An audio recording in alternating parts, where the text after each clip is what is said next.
This is KPPQ LP Ventura, 104.1 FM, and we're in the Women's Room, where we appreciate and support each other. I'm your host, Kathleen Good. Ventura is never very far from drought conditions. With population growth projected, it is even more important that citizens be involved in water and ocean conservation. Educating kids with hands-on projects which actually get them involved with water testing and runoff and beach debris has multi-generational impact. And here to tell you about a wonderful collaboration are Rocio Lozano-Knowlton of MERITO Foundation and from Ventura Water, Haili Matsukawa.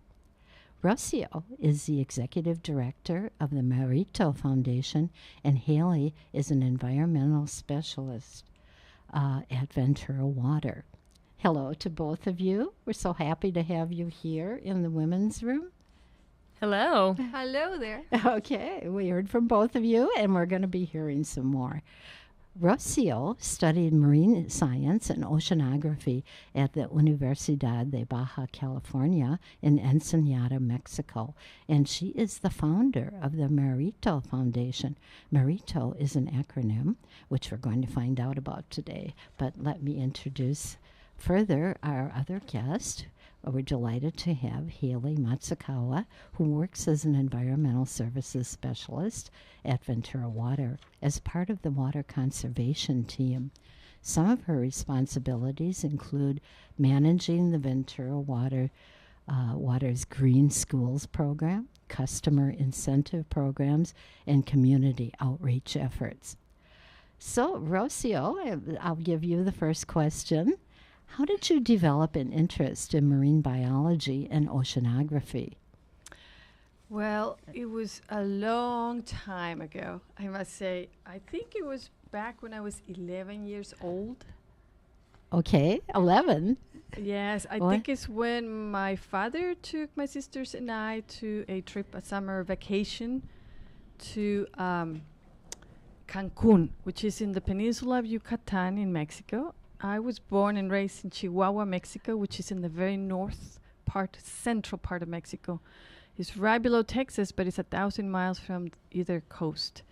So I didn't grow up by the ocean, but that trip was an experience. Oh. And that experience, I think, is what seeing all these colorful fish and white sand and turquoise blue water and scuba divers. It was just very, very exotic and alluring. And I just had such an impact on me. It was at a difficult time in my family, to be honest. And I think that's why my father took us there. But it didn't come back to me until later when I had to, my senior year in college, I had to decide what to study. And I was told since I was born that I was going to be a doctor, study medicine like my father and many of my uncles. But I felt like I don't want to be in the hospital the whole time. So I asked my Dad, I do like medicine, but I really, really, really like to learn about the ocean and in the water. And your dad wanted you to be a doctor? Actually, it was my mom. Oh. my dad. Oh, okay.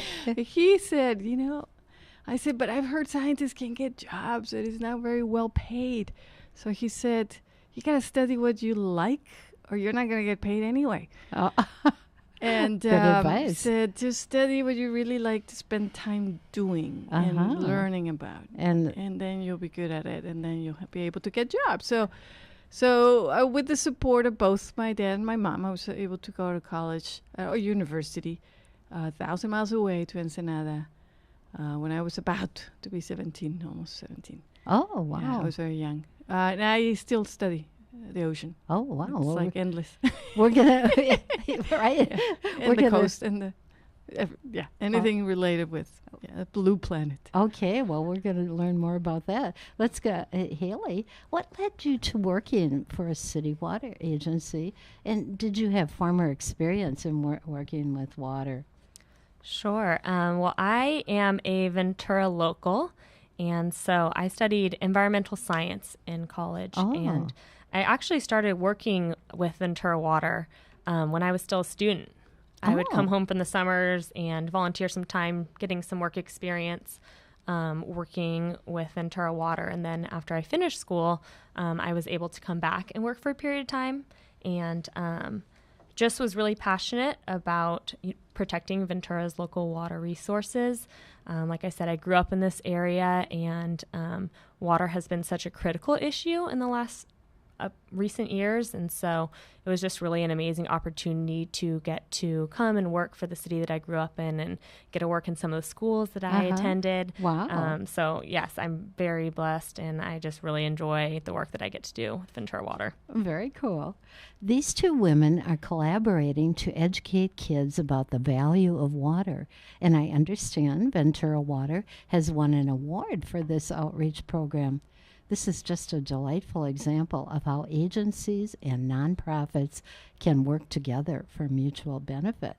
So, Haili, would you brief our listener about what this distinguished award is for and why it's so meaningful to the Ventura Water Outreach Program? Sure. So in 2017, the MERITO Foundation and Ventura Water were recognized for their partnership in this education outreach that we're going to talk more about. And we are recognized by the California Water Environment Association, they go by CWEA, for the Community Engagement and Outreach Program of the Year.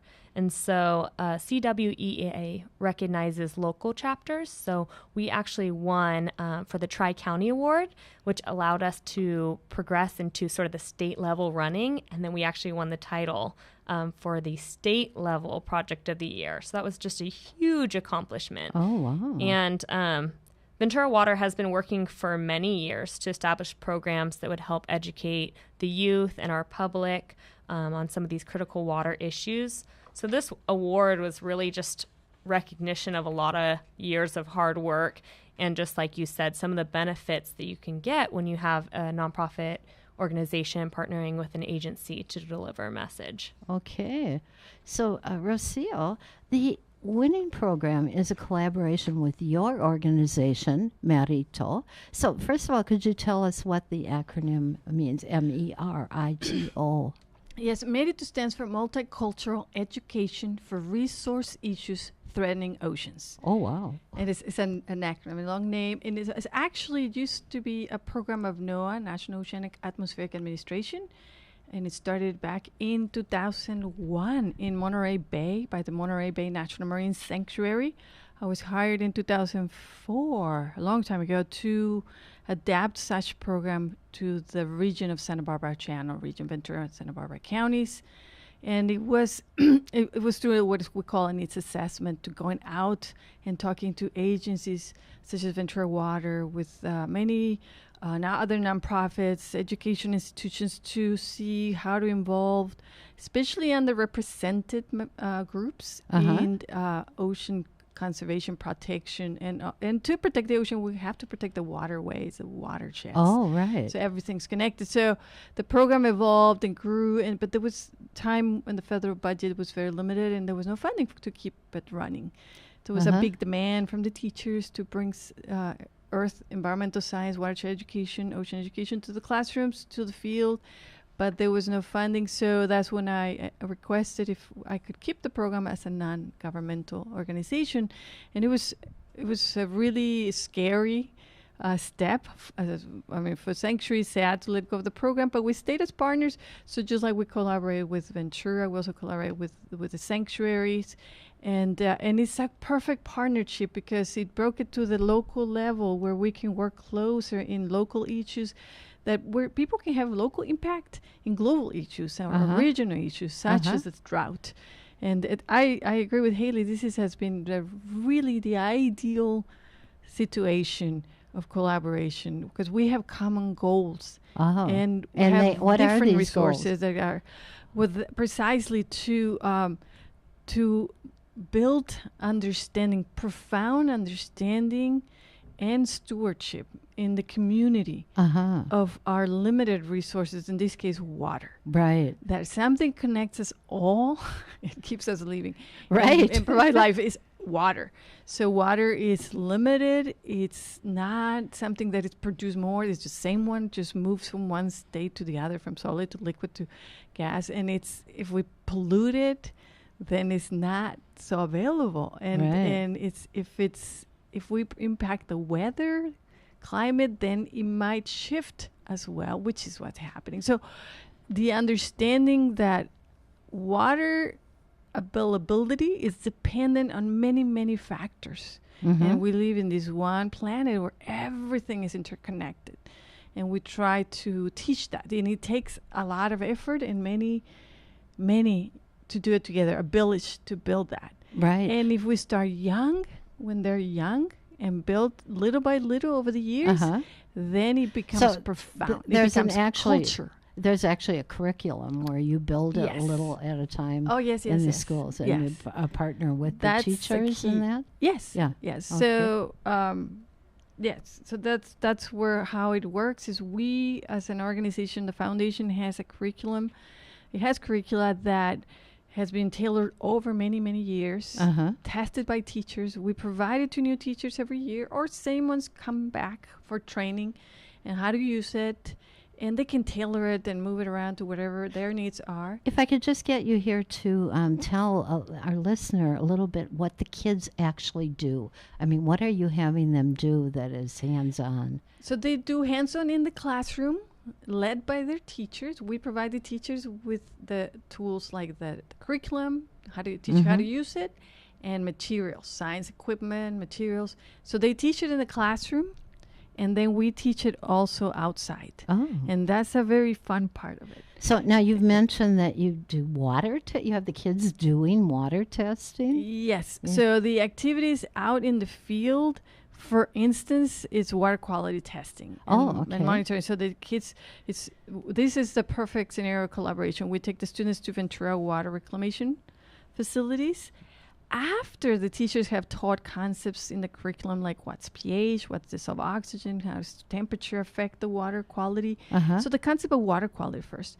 And then to go on the field, take them to water restoration facilities. Students take a tour to understand what it takes to clean the water. It goes through our faucets and sinks and everything. So they go to the reclamation center. They go, and then they go at the end to the ponds that have been restored that are part of the treatment of the water, where the water is discharged, and they take samples and they test to see how clean, healthy it is or not. I bet the kids love that, going into the water. Well, first, the fact that they understand these concepts in the classroom, they're abstract until when they go and do it in the field, and they become scientists right there, and they can verify if the water is coming out treated by our city is clean or not. And constantly, it's always clean. And the fact that they see that's the chemical part. So they learn in chemistry, physics, but they also go in the field in the pond and identify birds and look at the wildlife, which is another indicator if the water is healthy or not. Oh, wow. So they identify birds, which they love. They use binoculars. We go around we call it the Snoopy Pond, and they tested the water. They first learn if how it's treated, then how it goes out through the outfalls, how it's discharged into these ponds. They collect the sample, they test it, and then they see the birds. So it's all, you see, integrated. Okay, well, you've painted a lovely picture for us. I mean, I could really see those kids out there in the water doing all the testing.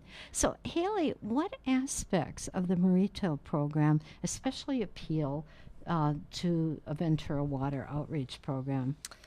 Well, just like Rocio said, the MERITO Foundation had this really amazing developed curriculum, and one of Ventura Water's goals and initiatives is to educate our youth and our adults, really, on all the hard work that goes into cleaning and treating their water.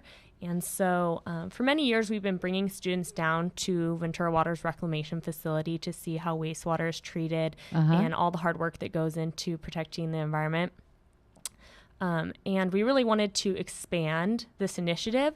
And rather than just going out on our own, it's very labor intensive to bring 100 kids down to the wastewater treatment facility, as you can imagine. We looked for outside partners, and that's when we found the MERITO Foundation. They had a developed curriculum. They were already engaged with the school district, and they already had a following. And it was sort of the perfect partnership where we said we can work together to get these kids down here and to sort of develop this field trip, essentially, that would help educate the kids. And so that was really, it just became an issue of staffing, and like you said, just the perfect partnership where we both had shared interest, and so it made sense to partner up. Right. So let me see if I understand what you've been saying. So MERITO trains teachers. You have your own teachers, and you use the school we recruit. We send announcements, which is open right now. If Ventura Unified School teachers 4th through 12th grade want to join the next cycle, which is the academic year 18-19, they can go to our website, www.meritofoundation.org, and there's a banner where it says just click here, an online application, and it's free of charge. Thanks to Ventura Water, we can accommodate a number of teachers from Ventura Unified, up to 550 students per year. And the students can get all these services, and the teachers get the curriculum, they get the training, they get guest speakers to come in the teacher training. Then we go to the classroom, and I'll talk about that later, what we do in the classroom. But in the field, they get the services of sponsorship of the bus to get them to Ventura Water. And we're hopefully going to be working Calorama wetland restoration as well. And in conversations this morning, we're helping with the restoration of the pond as well. Work with the city of Ventura, a different department of the city of Ventura, so that it's everything in one place. The kids, this is their land, their backyard. They're conserving it, protecting it, and studying it as well. Wow. Well, thank you for that passionate explanation. And right here, we're going to get back to teaching the research skills, but we have to take a little break for a station ID. This is KPPQ LP Ventura, 104.1 FM, and we're in the Women's Room, where we appreciate and support each other. I'm your host, Kathleen Good. We're talking today with Rocio Lozano-Knowlton of MERITO Foundation, and from Ventura Water, we have Haili Matsukawa. Okay, and we're back. So let's talk a little bit about the research skills. Now, it's so, you made it sound so easy to teach kids how to be scientists, but is it difficult to get kids doing this? I think we're all born curious. Oh. We're all told no since the beginning, instead of yes, to ask questions, to peek, turn the rock, move around things. But I think we're all born scientists, to be honest. So the younger they are, the easier. We just teach them in a simple manner, help the teachers teach it, actually. And when we do it in the field, the scientific method, without saying this is a scientific method, really, it's just observe, have a question, a scientific question, guess. What's the answer? Look around for your guess, collect some data, analyze it, and conclude. So the guessing is the hypothesis. Exactly. And so basically it kind of boils down to that scientists are about curiosity. And answering questions. There has to be a question. Right. And then you teach the kids to find the answer. If you're curious, means because you're curious about something, right? There's a question. Yeah. Right. Yeah. So these questions are, is the water healthy? Is it clean? Does it come out clean from the reclamation facility for the wastewater treatment plant to the land? Or what is the kind of birds do you find here? Is it healthy, this pond, or not? And the amount of birds and diversity and types of that answers the questions.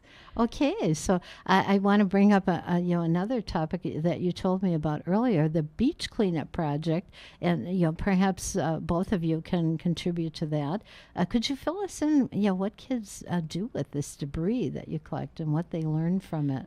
Yeah, we do that at beaches, like right outside Santa Clara River estuary, between Surfers Knoll and that. We work often with Ventura Port District to allow us to do that. And the kids go and do a beach cleanup. But they don't just collect the trash, but they sort it out in different categories. And that the information is to record how much in weight and what types of trash is found.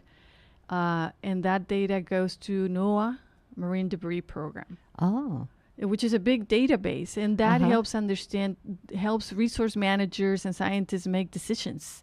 It informs policy.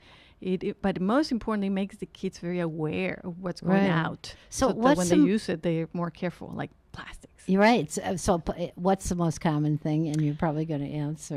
Plastics are the most persistent. It used to be cigarette butts. It has decreased nationwide. It is, but not so much in California because there's not as many smokers as in other states.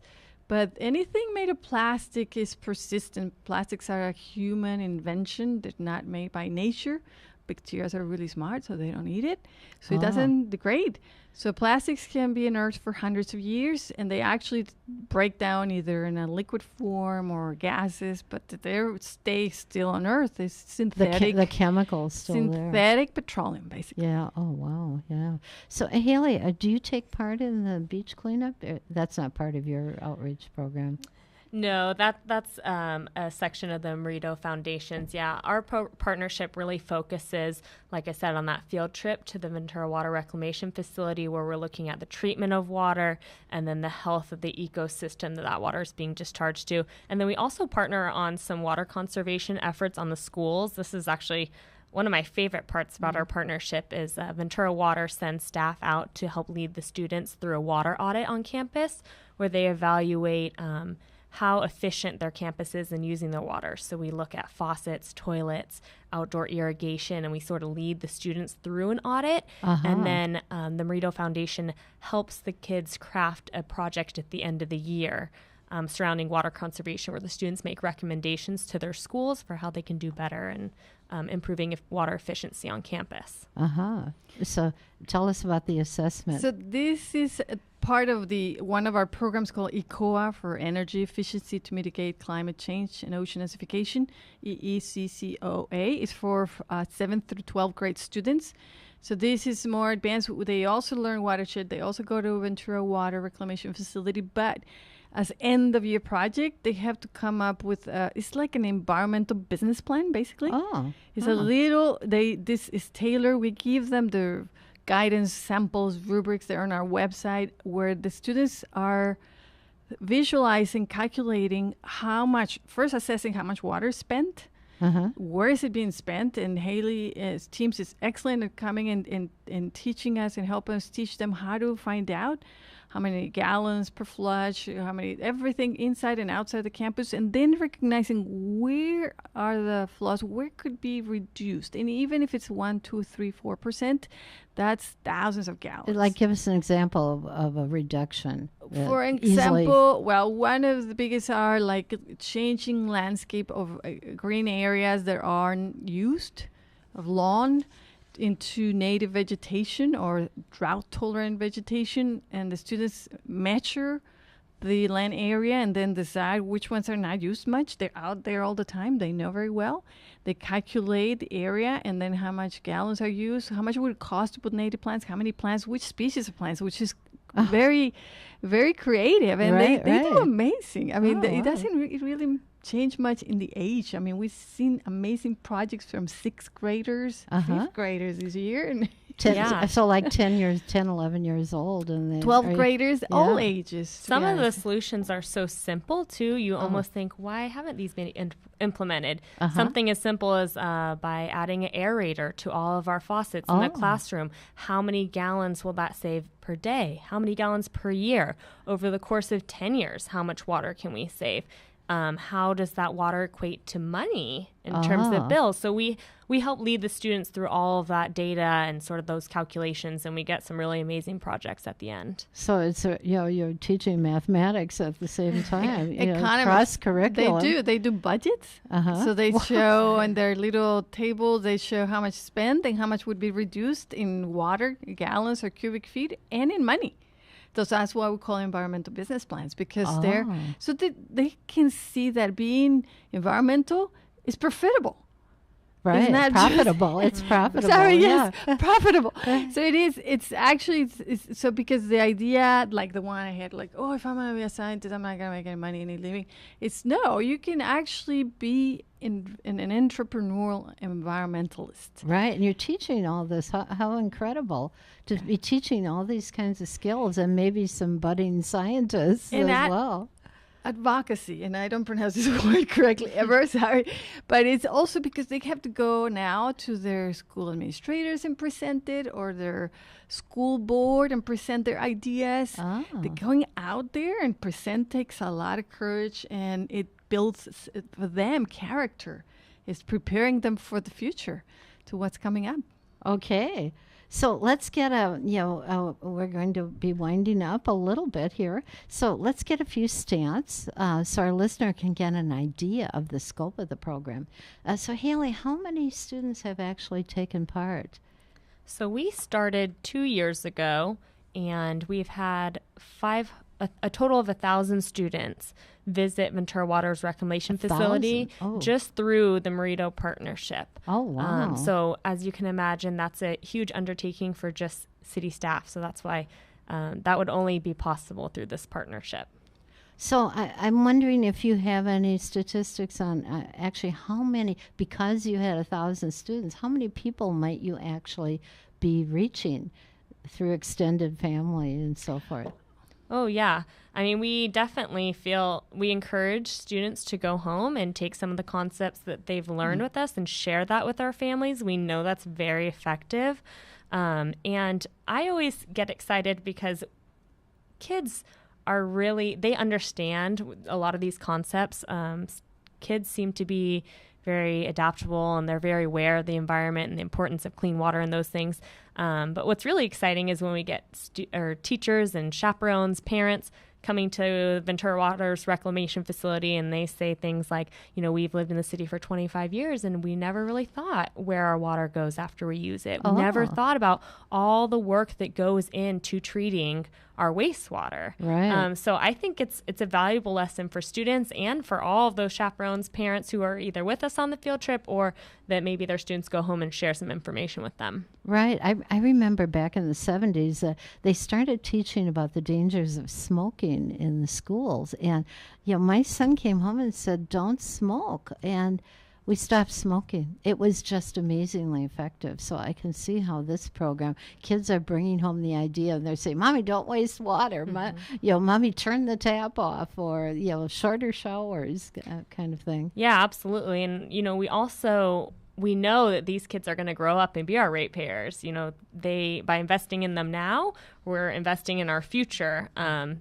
And we really want our youth to grow up with this sense of conservation, ownership of their watershed, wanting to protect their local water resources. And so I think that's also some of the benefit in working with young people. Okay, so we have about 2 minutes here. Let's see. Rocio, how many people and students have MERITO reached since 2005 when you became a foundation? Profoundly, like through a 9-month program, about 15,000. 15,000. Wow. So but through outreach, it's many more, many more. Like, I don't know, 50,000 probably, because we do conferences and outreach events, and we have kids do projects like develop art for signage, like with their Salmon Ormond Beach, that teach kids how to, or people, the public, how to not contaminate the waterways. So I would say about 15,000. Oh my goodness, that's a lot of people. And Haili, let's just end up with this question. Do you think most residents of Ventura make some effort to use water carefully? Yes, I do. So, the city of Ventura does rely exclusively on local water resources, and so that's why conservation is such a critical issue, especially in our area. And, when we look at our production numbers, our water production numbers, last year our residents saved a total of 23% compared to pre-drought years. So our residents are doing the hard work to help conserve, and of course there's always area for improvement. But I would say that Ventura has responded very well to our water shortage. Okay, and we're going to have to end it there. I'd like to thank you both for coming in, and I'm going to ask you to come back because we have a lot more to talk about. For more information on the MERITO Foundation, go to www.meritofoundation.org. And Ventura Water, you can go to venturawater.net. This is KPPQ LP Ventura, 104.1 FM, and we're in the Women's Room. I'm your host, Kathleen Good, where we appreciate and support each other. I'm your host, Kathleen.